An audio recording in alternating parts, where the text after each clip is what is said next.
Like ಮಾಡಿ, share ಮಾಡಿ, subscribe ಮಾಡ್ಕೊಳ್ಳಿ. ಹಾಯ್ ಫ್ರೆಂಡ್ಸ್, ಇಡ್ಲಿ ಮಾಡೋದಕ್ಕೆ ರವೆ ಇಡ್ಲಿ ಮಾಡೋದಕ್ಕೆ ನೋಡಿ 1/4 kg ಉದ್ದಿನಬೇಳೆನ ನಾನು ಒಂದು 5 ಗಂಟೆ ನೆನೆಸ್ಕೊಂಡು ಇಟ್ಕೊಂಡಿದ್ದೀನಿ. ಈಗ ಅದನ್ನು ರುಬ್ಕೊತೀನಿ. ನೋಡಿ, ಸೂಜಿ ರವೆ, ಈ ರವೆನ ಹಾಕ್ಕೊಂಡು ಮಿಕ್ಸ್ ಮಾಡ್ಕೊಳ್ಳೋಣ. ಹೇಗೆ ಮಾಡೋದು ಅಂತ ತೋರಿಸ್ತೀನಿ ನೋಡಿ. ಈ ರೀತಿಯಾಗಿ ನಾನು ಈಸಿಗೆ ರುಬ್ಕೊಂಡಿದ್ದೀನಿ. ಈಗ ಇದಕ್ಕೆ ಹಾಕ್ಕೊಳ್ಳೋಣ.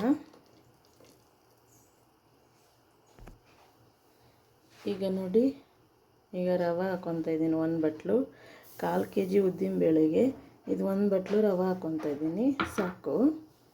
ಈಗ ಅದನ್ನೆಲ್ಲ ಮಿಕ್ಸ್ ಮಾಡ್ಕೊಳ್ಳೋಣ. ರುಚಿಗೆ ತಕ್ಕಷ್ಟು ಉಪ್ಪು ನೋಡಿ, ಸೋಡಾ ಹಾಕ್ತಾಯಿದ್ದೀನಿ 1 ಚಿಟಿಕೆ ಅಷ್ಟು. ಈಗೆಲ್ಲ ಸೇರಿಸಿ ಮಿಕ್ಸ್ ಮಾಡೋಣ. ಈಗ ನೋಡಿ, ಎಲ್ಲವನ್ನು ಮಿಕ್ಸ್ ಮಾಡೋಣ. ಚೆನ್ನಾಗಿ ಮಿಕ್ಸ್ ಮಾಡಬೇಕು, ಗಂಟಿಲ್ದಿರ, ರವೆ ಎಲ್ಲ ಗಂಟಾಗದೇ ಇರೋ ಥರ ಮಿಕ್ಸ್ ಮಾಡಬೇಕು. ಈಗ ರೆಡಿಯಾಗಿದೆ. ಇದು ಓವರ್ ನೈಟು ಮುಚ್ಚಿಡೋಣ. ಈಗ ರೆಡಿಯಾಗಿದೆ ನೋಡಿ. ನಾವು ಓವರ್ ನೈಟೆಲ್ಲ ಮಿಕ್ಸ್ ಮಾಡೋಕ್ಕೆ ಇಟ್ಟಿದ್ದೆ. ಈಗ ರೆಡಿಯಾಗಿದೆ. ಈಗ ಇಡ್ಲಿ ಪಾತ್ರೆಗೆ ಹಾಕ್ಕೊಳ್ಳೋಣ, ಪ್ಲೇಟಿಗೆ. ನೀಟಾಗಿ ಮಿಕ್ಸ್ ಮಾಡಿ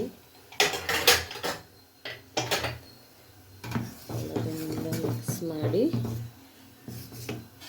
ಪ್ಲೇಟಿಗೆ ಹಾಕ್ಕೊಳ್ಳಿ.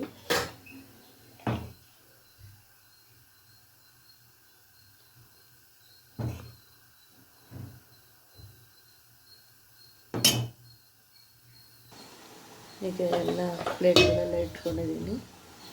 ಈಗ ಒಂದು 20 ನಿಮಿಷ, ಡೈಲಿ 1/4 ಗಂಟೆ ಇಲ್ಲ ಒಂದು 20 ನಿಮಿಷ. ನೋಡಿ, ಸಾಫ್ಟಾಗಿರೋ ಇಡ್ಲಿ ರೆಡಿಯಾಗಿದೆ. ರವೆ ಇಡ್ಲಿ ಮತ್ತು ಕಾಯಿ ಚಟ್ನಿ ಒಗ್ಗರಣೆ ಮಾಡಿದೆ, ರೆಡಿಯಾಗಿದೆ. ನೀವು ಮಾಡಿ ಹೇಗಿದೆ ಅಂತ ಹೇಳಿ ಕಮೆಂಟ್ ಮಾಡಿ.